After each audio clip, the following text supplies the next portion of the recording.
विस्तृत वाणिज्यिक कृषि वर्तमान समय में विकसित देशों के अंतर्गत कम जनसंख्या तथा अधिक क्षेत्रफल वाले जो क्षेत्र होते हैं वहां पर की जाती है। अतः हम कहेंगे यह वाली कृषि शीतोष्ण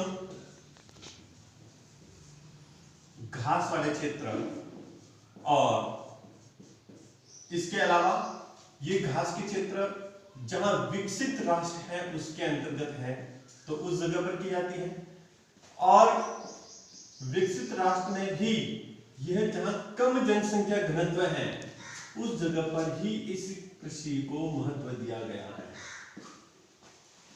अब देखते हैं इस कृषि को हम किस ढंग से करते हैं। तो विश्व के अंतर्गत यह कृषि बहुत बड़े बड़े खेत होते हैं, उन खेतों के अंतर्गत ये कृषि की जाती है। इन खेतों का जो आकार होता है वो 240 हेक्टेयर से लगभग 3000 हेक्टेयर जितने बड़े बड़े खेत होते हैं। अब ये इतने बड़े खेत होते हैं तो इन खेतों के अंतर्गत प्रारंभ से लेकर के अंतिम समय तक के जितने भी कार्य होते हैं वो सब मशीनों से किया जाता है। इसीलिए इस कृषि को हम मशीनीकृत कृषि भी कहते हैं। मशीनीकृत कृषि यानी कि प्रारंभ में बुआई से लेकर के जुताई बुआई यानी कि यहां तक कि बीज निकालना भी मशीनों से होता है। तो अब आगे देखते हैं कीटनाशक का इसके अंतर्गत सर्वाधिक प्रयोग किया जाता है। कीटनाशक के साथ साथ में यहां रासायनिक उर्वरकों का भी अधिक उपयोग किया जाता है।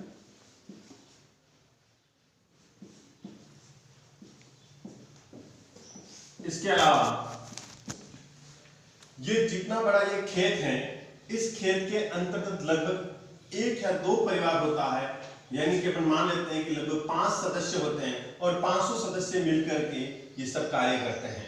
तो इतने बड़े खेत के अंतर्गत जितनी भी पैदावार होती है वो खुद नहीं खा सकते, इसीलिए इनका जो उद्देश्य होता है इस पैदावार का केवल उद्देश्य व्यापार करना इनका उद्देश्य होता है। तो इसीलिए इस कृषि को हम व्यापारिक अन्न उत्पादक कृषि भी कहते हैं, क्योंकि इसी के अंतर्गत अनाज को सबसे ज्यादा महत्व दिया जाता है और अनाज के अंतर्गत भी सबसे ज्यादा गेहूं को महत्व दिया जाता है। इस कृषि के अंतर्गत खास विशेषता हम दूसरी कृषि की तुलना की दृष्टि से देखें तो इसके अंतर्गत उत्पादन अधिक होता है, परंतु प्रति व्यक्ति उत्पादकता अधिक के साथ में प्रति हेक्टेयर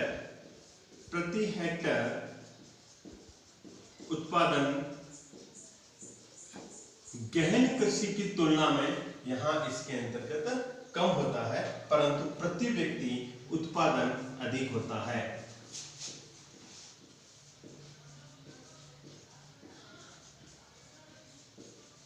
इस कृषि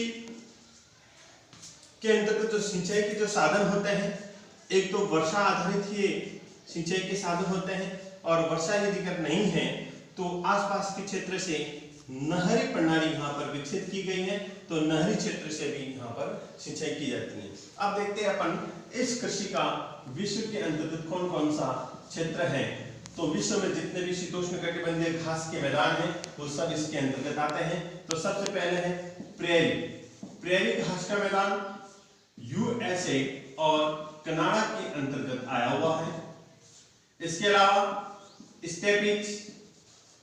स्टेपिज यूरेशिया प्रदेश के अंतर्गत आया है, जिसके अंतर्गत रूस, यूक्रेन, बेलारूस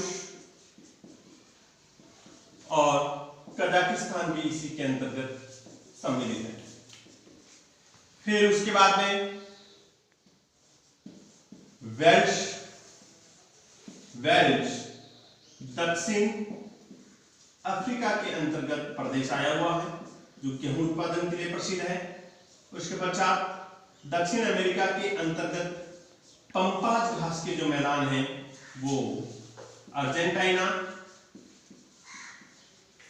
और उरुग्वे के अंतर्गत आए हुए हैं, और ऑस्ट्रेलिया के अंतर्गत डाउन्स घास के मैदान हैं जो ऑस्ट्रेलिया के दक्षिणी भाग के अंतर्गत आए हुए हैं।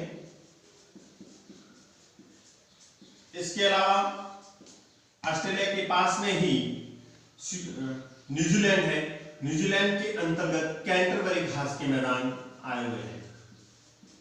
ये विश्व के अंतर्गत विस्तृत